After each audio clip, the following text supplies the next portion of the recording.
ఈ కథలోని పాత్రలు, మాటలు, సన్నివేశాలను ఎవరిని ఉద్దేశించి వ్రాసినవి కావు. కేవలం కల్పితాలు మాత్రమే. ప్రాణంగా ప్రేమిస్తే ప్రాణం తీస్తావా? స్టోరీ లైన్: చైతన్య ఒక సంపన్న కుటుంబంలో జన్మించిన యువ వ్యాపారవేత్త. చిన్నతనంలోనే తల్లిదండ్రులను కోల్పోయిన అతడు అన్నయ్య చక్రధర్ సంరక్షణలో పెరిగి పెద్దవాడయ్యాడు. పెద్దల అంగీకారంతో తాను ప్రేమించిన కావేరిని వివాహం చేసుకున్నాడు. పెళ్లి వరకు అన్నయ్య కుటుంబంతో కలిసి ఉన్న చైతన్యం తరువాత తన భార్యతో కలిసి అదే ఇంట్లో వేరే పోర్షన్లో నివసించడం మొదలుపెట్టాడు.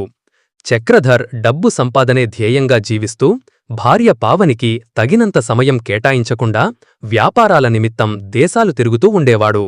పావని క్లబ్బులు, పబ్బులంటూ తిరిగేది. ఒకరోజు చైతన్య, కావేరి తమ గదిలో ఏకాంతంగా ఉన్నప్పుడు పావని వారిని చూస్తుంది. అప్పటినుండి ఆమె చైతన్య పట్ల ఆకర్షితురాలవుతుంది. పావని తన అందచందాలతో చైతన్యను ఊరిస్తూ అతడిని పదే పదే తాకుతూ ఉండటంతో చైతన్య కూడా తన వదిన పట్ల కామకోరికలు పెంచుకుంటాడు. వారిద్దరూ అక్రమ సంబంధం పెట్టుకుంటారు. చైతన్య తన వదిన మోజులో పడి తనను ప్రాణంగా ప్రేమించిన భార్య కావేరిని మోసం చేస్తూ ఉంటాడు. పావనికి 100 కోట్ల ఆస్తులన్నీ తన ఆధీనంలో ఉండాలని దురాశ కలుగుతుంది. ఆమె చైతన్య, కావేరిల వీడియోను ఎడిట్ చేసి కావేరికి వేరే వ్యక్తితో అక్రమ సంబంధముందని సృష్టిస్తుంది. ఆ ఫేక్ వీడియోను చైతన్య ఫోన్లో ప్రత్యక్షమయ్యేలా చేస్తుంది.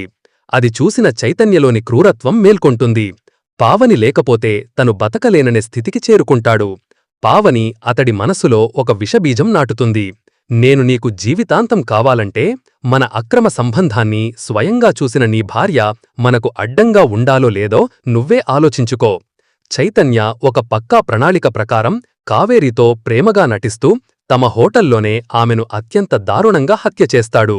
ఇంట్లో ఉన్న డబ్బు, బంగారం తీసుకుని పెళ్లికి ముందు కావేరి ప్రేమించిన వ్యక్తిని తన వ్యక్తిగత డ్రైవర్గా నియమించుకుని తాను ఊరిలో లేని సమయం చూసుకుని డ్రైవర్తో కలిసి తనను వదిలి వెళ్ళిపోయిందని అందరినీ నమ్మిస్తాడు.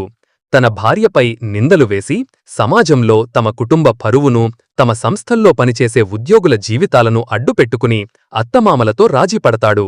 కావేరి తల్లిదండ్రులు అనుమానించలేని స్థితికి వారిని నెట్టేస్తాడు. మరి మానవ రూపంలో ఉన్న ఆ క్రూర మృగంలాంటి తన భర్త చైతన్యను ఆత్మగా మారిన కావేరి తన శక్తితో చంపుతుందా లేక చట్టం ద్వారా శిక్ష పడేలా చేస్తుందా అన్నదే ఈ స్టోరీ.